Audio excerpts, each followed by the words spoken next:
कृषि नीति को बदला है। नया कृषि बिल 2020 एन केन प्रकारेण भारत सरकार ने पारित कर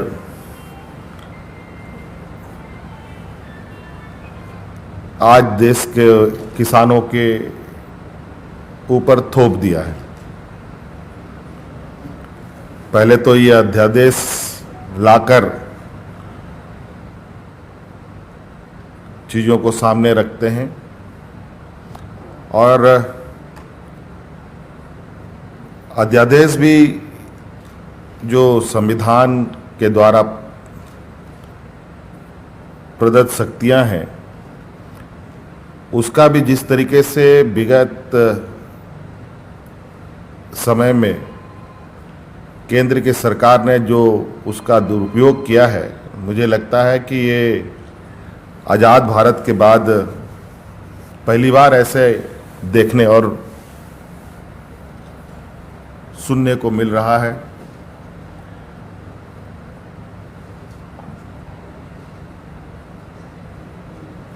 आपने देखा किस तरीके से हर नीति में केंद्र सरकार और राज्य सरकार और आम नागरिकों की कड़ी प्रतिक्रियाएं आती रही है। समझ में नहीं आ रहा है कि हमारे देश के प्रधानमंत्री देश को किस दिशा में ले जाना चाहते हैं। पहले जीएसटी, उस पर कितनी, अभी भी जीएसटी ठीक से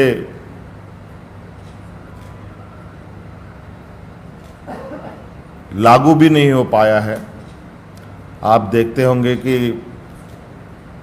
कई जगह पर हजारों करोड़ों रुपया के घोटाले हो रहे हैं जीएसटी के माध्यम से।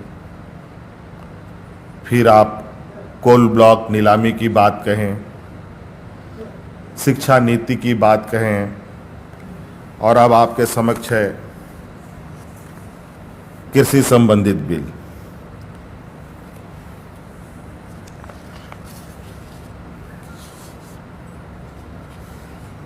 यह एक ऐसा विषय है जो भारत सरकार के अधीन में भी नहीं आता। यह पूर्णतया राज्य सरकार का के लिस्ट का जो विषय है। संविधान में लोकसभा क्या बना सकता है, कौन से बिल बना सकता है, कौन से बिल में संशोधन कर सकता है, संविधान में ऑलरेडी ये सारी चीजें अंकित हैं। भारत सरकार क्या बना सकती है, राज्य सरकार क्या बना सकती है, दोनों मिलकर के क्या बना सकते हैं, ये सभी चीजें। और ये पूरी की पूरी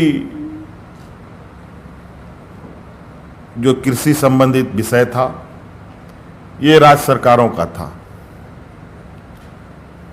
ऐसे हालात में भी अगर इस बिल में सुधार होता है तो दो तीन चीजें समझने की जरूरत होती है या ध्यान रखने की जरूरत होती है।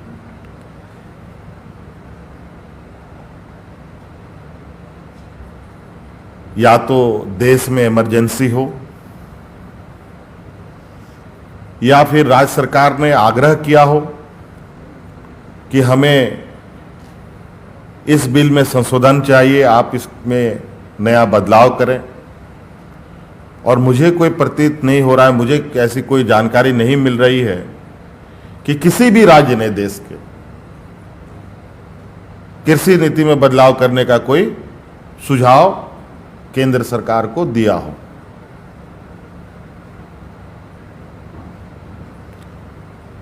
और मुझे लगता है कि भारतीय जनता पार्टी शासित राज्य के सरकारों ने भी नहीं दिया होगा। भले ही उन लोगों ने पीछे से बैकडोर से कुछ दिया हो तो अलग विषय है, ये मैं नहीं कह सकता, लेकिन ऐसे सुझाव अभी तक हमारे संज्ञान में नहीं आया, या फिर 2/3 सांसद बोले कि ये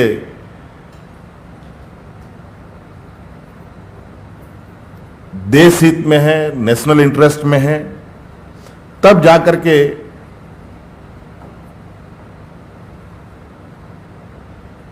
केंद्र ऐसे कानूनों को बदल सकती है। और शायद मैं सही हूं तो हो सकता है गलत भी हो, और वो बहुत एक समय सीमा तक के लिए होता है। ये तो पूरा का पूरा परमानेंट इन लोगों ने बदल डाला।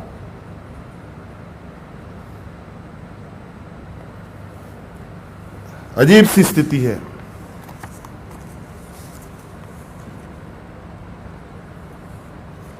ना कोई कंसर्न किसी से, ना राज्य सरकार से, ना विधानसभा से कोई सुझाव मांगे गए, और ये बिल राज्य सरकारों को और किसानों को थोप दिया गया।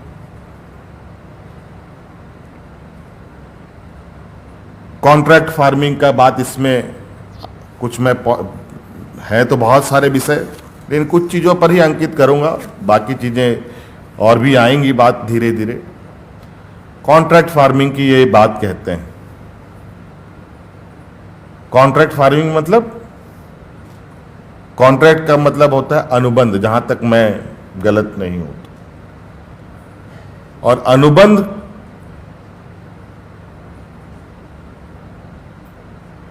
सब आप अंदाजा लगा सकते हैं, राज्य में बहुत सारे अनुबंध कर्मी हैं हमारे, और वो अनुबंध कर्मियों की क्या हालात रहती है वो आप देखते हैं। मोराबादी और बिरसा चौक तो आए दिन अनुबंध कर्मियों से भरा रहता है। उनको कितनी जिल्लतें झेलनी पड़ती है वो आपको पता है। अब इस ये कॉन्ट्रैक्ट फार्मिंग में किसानों की हित कितनी है इसका कहीं कुछ अता पता नहीं।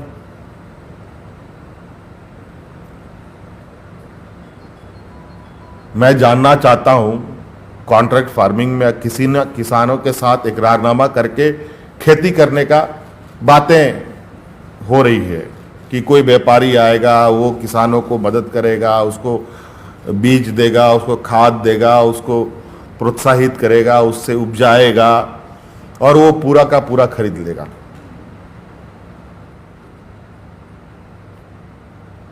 और मैं ये जानना चाहता हूं, किसी भी कंपनी ने अगर किसी किसान से कॉन्ट्रैक्ट किया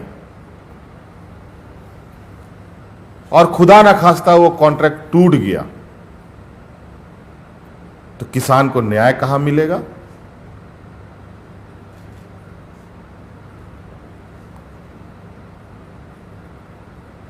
अगर हमारे अदानी अंबानी जी ने यहां मंगरा मुंडा से अगर कोई इकरारनामा कर लिया और उसने वो इकरारनामा टूट गया तो कोर्ट आपको पता भी है कि किसके पक्ष में फैसला सुना सकती है।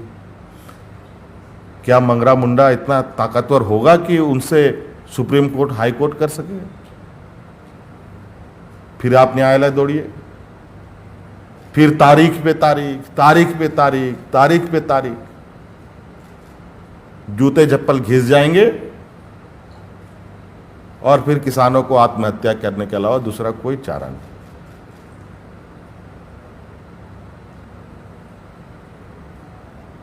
ये कॉन्ट्रैक्ट फार्मिंग का कहीं ये जिक्र नहीं है कि कॉन्ट्रैक्टर एमएसपी से अधिक दाम उसको देगा, कहीं कोई लिखित नहीं है। मुझे लगता है यह संघीय ढांचा पर सबसे बड़ा प्रहार है अब तक का। सबसे बड़ा प्रहार है। झारखंड के किसान अलग तरीके के हैं, पंजाब हरियाणा के किसान अलग तरीके के हैं, महाराष्ट्र के किसान अलग तरीके के हैं, गुजरात के किसान अलग तरीके के हैं, हिमाचल प्रदेश के किसान अलग तरीके के हैं। सब अपने अलग अलग तौर तरीके और व्यवस्था के साथ वो किसान अपना खेती बाड़ी करता है। आपने तो कुछ किसी से पूछा ही नहीं, ना किसानों से पूछा, ना राज्य सरकार से पूछा, ना विधानसभा से पूछा। ये तो हद ही हो गई।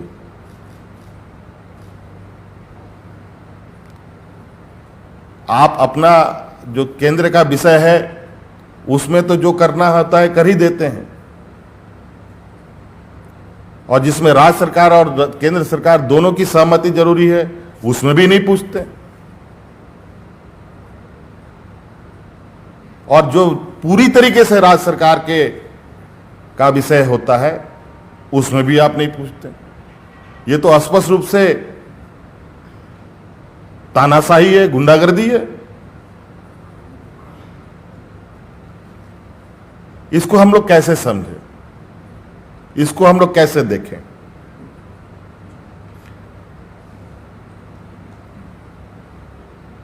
आज देश में जो झारखंड प्रदेश में एक समय संघर्ष चला था महाजनों के खिलाफ,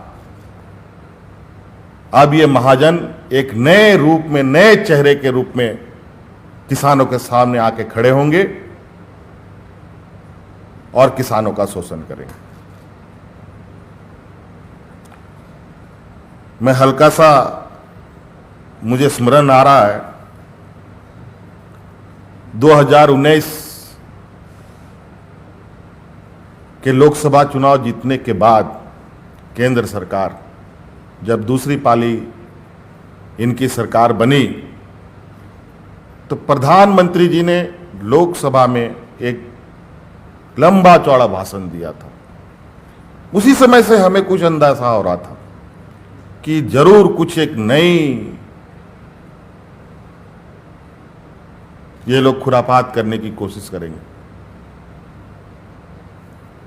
पार्लियामेंट में उन्होंने कहा था 23 मई 2019 को कि हम एक बड़े रिफॉर्म्स की ओर जाएंगे। आप लोग देखेंगे यूट्यूब वगैरह में, वो आपको मिल जाएगा। और ये सब था, उसमें कृषि भी था, लैंड भी था, लेबर वर्कर्स था, ऐसे कई चीजों पर था। कोऑपरेटिव फेडरलिज्म की बात करते हैं, ये तो नॉन कोऑपरेटिव फेडरलिज्म हो गया। हम कैसे माने कि राज्य सरकार को केंद्र सरकार भविष्य में मदद करेगी? हमने अपने हाउस में तो आपको कुछ दस्तावेज भी दिखाए थे कि गरीब किसान का किस तरीके से हाथ मरोड़ा जाता है महाजनों के द्वारा। उसी तरीके से पिछड़े राज्यों का भी आर्म ट्विस्टिंग किया जाएगा भविष्य में आने वाले समय में केंद्र सरकार के द्वारा। किस तरीके से डीवीसी के विषय में केंद्र सरकार हमें पत्र जारी करता है।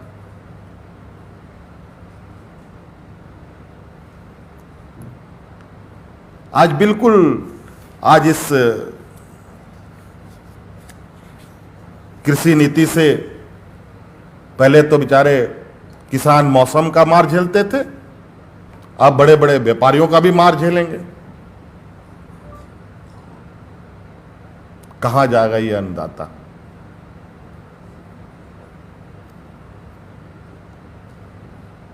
आज निश्चित रूप से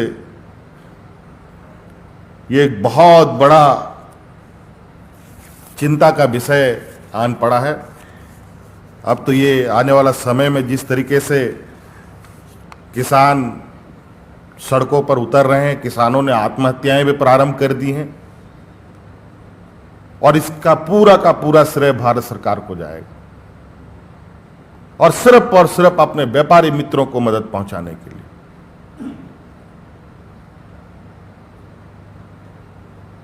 आज किसानों को कितना लोन देती है बैंक, कितने लोगों, कितने किसानों को मदद करती है देश की अर्थव्यवस्था में।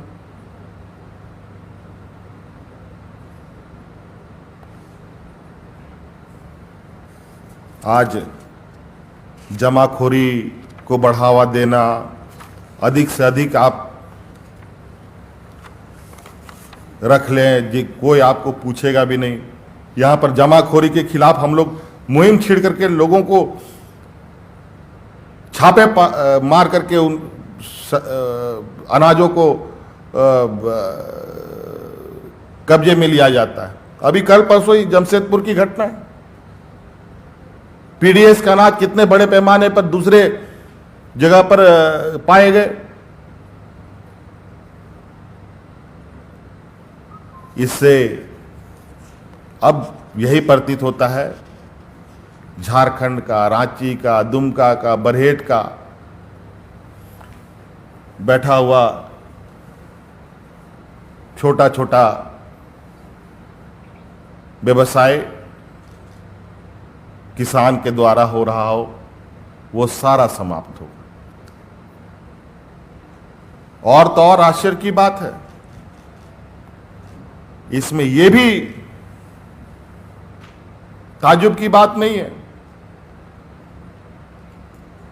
कि कोई बड़ा व्यापारी किसी किसान से ऐसे फसल उगाने के लिए कॉन्ट्रैक्ट कर ले जिस फसल का उस राज्य में कोई उपयोग ना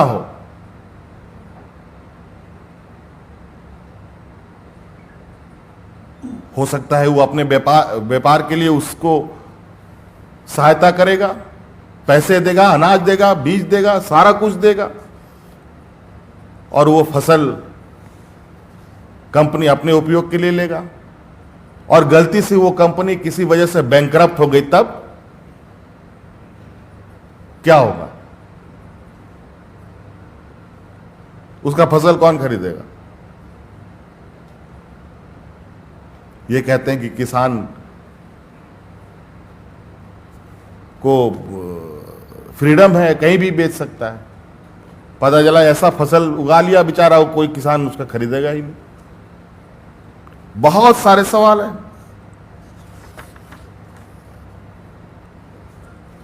तो इसलिए ये किसान विरोधी नीति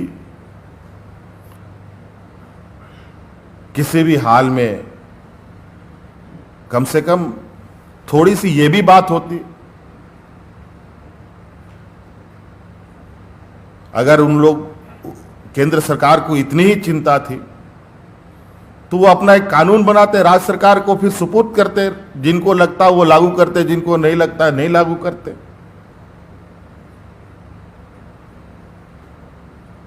जैसे इन लोगों ने वो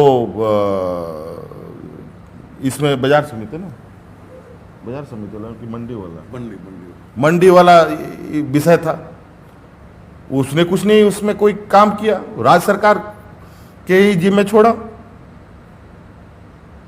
उसमें कोई नियम नहीं बना पाए।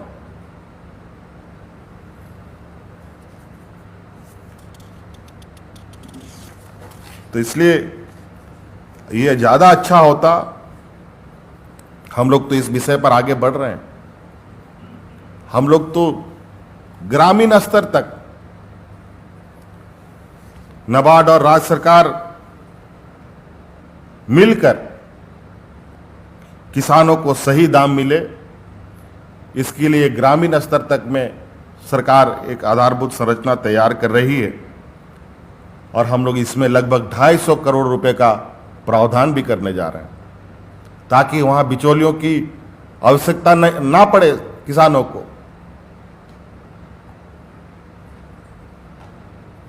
मैंने तो कल भी कहा कि अब इस राज्य में, अभी हम आमतौर पर आलू प्याज के दाम बढ़ते घटते सुनते थे,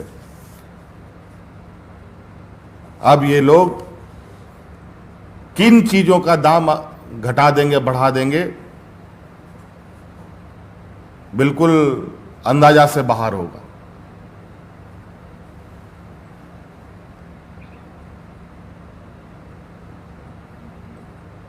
इसलिए एकदम हमें अब मानसिक रूप से भी तैयार रहना पड़ेगा। जैसे प्याज घटता है तो प्याज खाना भूल जाते हैं, तो इसलिए कब क्या खाना भूल जाना होगा, इसके लिए हम सब लोग को अब तैयार रहना पड़ेगा।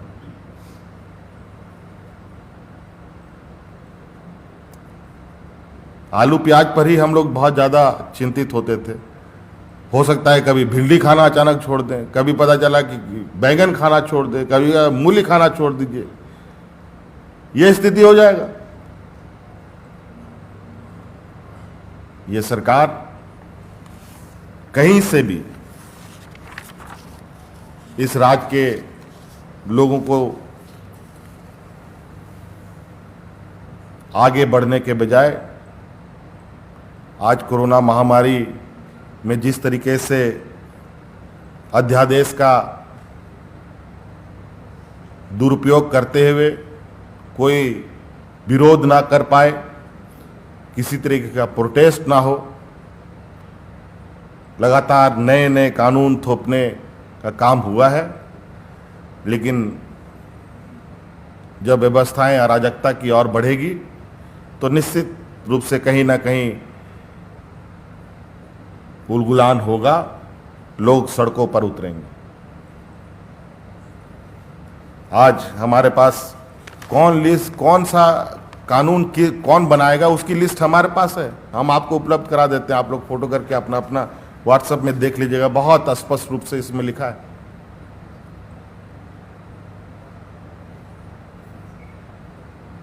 और बहुत आश्चर्य की बात, हाँ हो सकता है ये कोई बड़ी बात नहीं, ये अंदर अंदर मैंने जो पहले कहा कि इन लोगों ने बैकडोर से कुछ तैयारी पहले से कर रखी हो। क्योंकि ये भी, जब मैं एक बात अक्सर कहता हूं कि जिस देश का राजा व्यापारी होता है उस देश का प्रजा हमेशा भिखारी हो जाता है। ये मेरा कथनी नहीं है, चाणक्य जैसे विद्वान ने कहा है। धन्यवाद।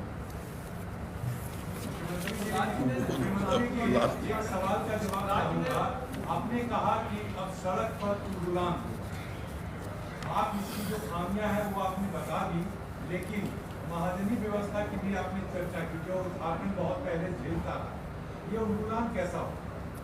देखिए, आज किसान सड़क पर है ना, अब ये उलगुलान की तो शुरुआत, जब किसान का इतिहास आप सबको मालूम है कि इस देश में किसानों ने भी मोर्चा संभाला है, और आज किसानों के साथ छल और धोखा जो हुआ है, निश्चित रूप से इसकी आवाज बहुत दूर तक जाएगी। विधानसभा या राज्य सरकार को सुप्रसिद्ध कर रही है केंद्र सरकार, तो क्या आप विधानसभा से इसके खिलाफ कोई प्रस्ताव पारित करेंगे? क्या विशेष सत्र बुलाएंगे इसके खिलाफ? इस विषय पर जरूरत पड़ेगी। अब चूंकि केंद्र सरकार ने कानून बना दिया है, कानून थोप दिया है, और इसका विधि संगत हम लोग चीज़ों को देखेंगे। अभी हमारे और भी वरिष्ठ हमारे जो सहयोगी हैं, हमारे कांग्रेस के सहयोगी हैं, आरजेडी के हैं, वाम दल के हैं, सभी लोग अपने अपने स्तर पर इसका विरोध में हैं, और सर्वसम्मति से बातें आगे बढ़ाई जाएंगी।